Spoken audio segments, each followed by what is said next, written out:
Pinangunahan ni AFP Chief of Staff Lieutenant General Ricardo Visaya ang change of command ceremony ng Presidential Security Group.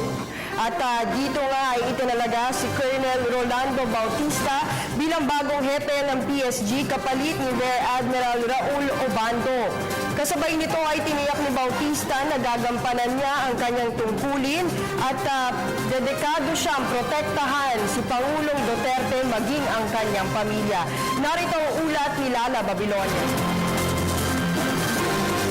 Formal nang inilipat ni Rear Admiral Raul Obando ang liderato ng Presidential Security Group o PSG kay Colonel Rolando Joselito Bautista. I would like to reiterate that our duty is not just to a single person, for our duty as PSG troopers is to the more than 100 million citizens of our country. This is our oath, and this is our pledge. It has been almost 3 years since I became a captain of the ship. At tunay ko na isang malaking karangalan ang naging kauna-unahang backup na naging pinuno ng PSG na mula sa buong dagat ng Pilipinas. A humble backup given the mission to come to safe waters where our honorable President can sail safely para maging sa katuparan ang kanyang mga tungkulin at ipiin para sa ating minagbayan. Pinangunahan ng seremonya ng bagong talagang Chief of Staff ng Armed Forces of the Philippines na si Lieutenant General Ricardo Visaya. Now, as our country has entered a new socio-economic and political freedom with a new head of state, I fully trust that the PSG remains committed to their freedom in the safekeeping of our leaders and other key figures that the President may highlight. This is the challenge that I impose to the new PSG commander.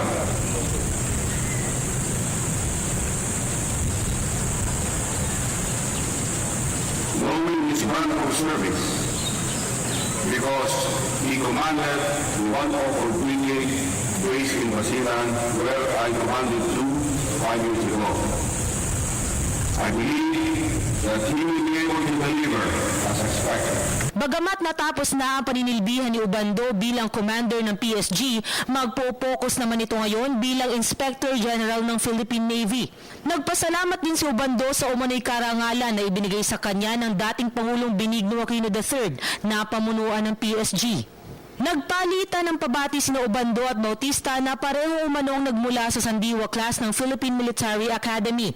Nagpahayag si Bautista ng dedikasyon na protektahan ng ating Pangulong Rodrigo Duterte at ang pamilya nito. Today, the Presidential Security Group, or PSG, makes history as it fulfills its mandate to secure the most popularly elected 16th President of the Republic of the Philippines and our Commander-in-Chief.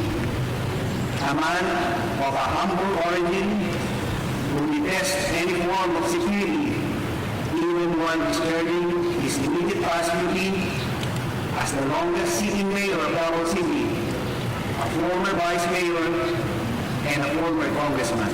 At nagpasalamat din si Bautista sa tiwalang ibinigay sa kanya ni Duterte. As I stand before all and humbly accept the designation of Commander PSG, I thank President Rodrigo Duterte for his trust and confidence in my ability to lead this unit. I would also like to express my deepest gratitude to our guest of honor and presiding officer for allowing me to lead the men and women who are responsible in shielding the President from harm and danger. Bago maatasan bilang PSG Commander, ang tubong Pangasinan na si Bautista ay naatasan din bilang Joint Task Group Commander sa kanilang operasyon sa Basilan. Para sa Telebisyon ng Bayan, Lala Babilonia.